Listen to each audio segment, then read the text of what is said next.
How to add a background color to a page in Squarespace. Hello guys and welcome to this new tutorial. In today's video I'm going to show you how simple and easy it is to add a color background into your Squarespace pages. So it is going to be very simple and easy. We are going to head over to squarespace.com, sign in for an account and visit our account dashboard. Now we are going to visit our website. Click on go to website just like that and wait for the editor. Now, once we have been here, we are going to head over the left side of the screen, click on Website, Pages, choose the page that you want to work on. For example, I have chosen this About page. As you can see, we have some text and etc. So I click on Edit button. Now, as you can see, each one of the pages is going to have sections like footers, headers, and also the body. So I can go ahead and modify the background color of each one of these elements that are composing the page. So that means that we are going to add a effect or an editing to the page itself.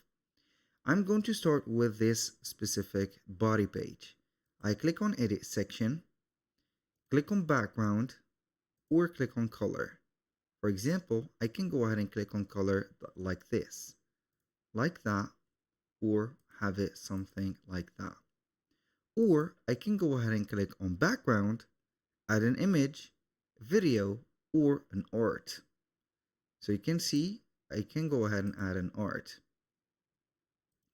Aside from that, I can go ahead and click on color again. I'm going to choose the theme that we work on, for example, lightest one. I can go ahead and click on edit and we can go ahead and modify, as you can see, the theme color. So the section background is going to be modified. I'm going to make it blue. For example, like that. Or we can go ahead and make it this purple.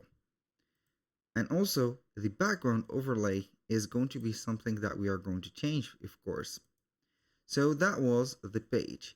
As you can see, the header is going to be an adaptive or a, let's say, transparent header. I can go ahead and click on edit header, edit design, and we're going to see the color. For example, it is going to be adaptive. We can go ahead and make a solid and choose another color, but the adaptive is going to be like a chameleon color. Now, moving on to the footer, you can go ahead also and edit the footer. Edit the section, select color, select the same theme, and you're going to have a unified color. That was pretty much it for today's video. Thank you guys for watching. I hope that you have enjoyed the content and I hope to see you soon on the next one.